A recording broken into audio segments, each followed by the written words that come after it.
உறவுகள் அனைவருக்கும் என்னுடைய வணக்கத்தை தெரிவித்துக் கொண்டு, உலகின் எல்லா மூலைகளிலும் போர் மேகம் சூழ் கொண்டு அணுகுண்டு மலைகளை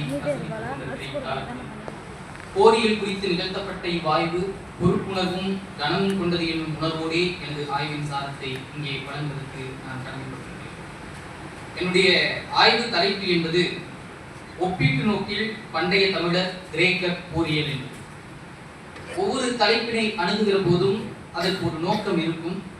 அந்த வகையில் என்னுடைய ஆய்வு நோக்கம் என்பது, நிறைய இந்திய வரலாறு தொடர்பான வரலாற்று நூல்களை பார்க்கிற போது தமிழகத்தினுடைய வரலாறு பல்லவர்களுடைய வரலாற்றிலிருந்து தொடங்குவதான செய்திகளை பார்த்து, அதற்கு முன்பாக சங்க காலத்தில் சேரர்கள், சோழர்கள், பாண்டியர்கள் என்கிற ஒரு முப்பெரும் மரபு இருந்தது, ஏன் அவர்களால் தவிர்க்கப்பட்டிருக்கிறது என்கிற கோணம் இருந்தது.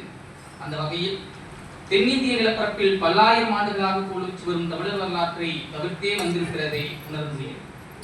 பண்டைய தமிழர் வாழ்வியலை உலகின் பார்வைக்கு கொண்டு செல்லும் பொறுப்பு இக்கால தமிழ் ஆய்வுலகில் பயணிப்போருக்கு முதன்மையான பணியாக உள்ளது. எனவே எப்படி நாம் இந்த பணியை மேற்கொள்வது என்கிற போது, தமிழோடு ஒத்த சமகாலத்திய நாகரிகம் ஏதேனும் ஒன்றை ஒப்பிடுகிற போது நம்முடைய உயர்வு என்ன என்பதை இந்த உலகத்தினுடைய வெளிச்சத்திற்கு கொண்டு வர முடியும். அப்படியான தமிழின் வயதுக்கு ஏற்ற நாகரிகத்தை உடைய நாகரிகம் எது என்று ஆராய்ந்து பார்க்கிற போது, அதற்கு மிக சரியாக புரிந்து வரக்கூடிய ஒரு நாகரிகமாக கிரேக்க நாகரிகம் என்னுடைய கண்ணிலே பட்ட காரணத்தினால் இந்த தலைப்பை அமைத்துக் கொண்டேன். கிரேக்க நாகரிகம் எப்படி உலக அளவில் நெச்சப்படுகிறதோ அதே போல நம்முடைய தமிழர்களுடைய நாகரிகமும் போற்றப்பட வேண்டும் என்பது என்னுடைய ஆய்வினுடைய நோக்கம். ஒவ்வொரு ஆய்வுக்கும் ஒரு கருதுகோள் இருக்கும். அந்த வகையில் என்னுடைய ஆய்விற்கான கருதுகோளாக நான் அமைத்துக் கொண்டது, கருதியது, ஏறத்தாழ நிலப்பரப்பினுடைய அடிப்படையில் தமிழகம், பண்டைய தமிழகமும் பண்டைய கிரேக்கமும் ஒரே அளவிலான நிலப்பரப்பை உடையவைதான்.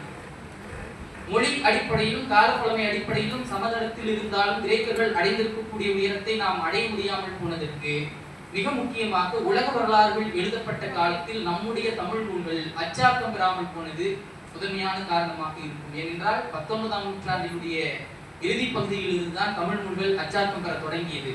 அந்த காலத்தில் உலகத்தினுடைய பல இடங்களில் அவர்களுக்கான வரலாறுகள் எழுதி முடிக்கப்பட்டது என்பதையும் நாம் பார்க்க வேண்டியிருக்கிறது.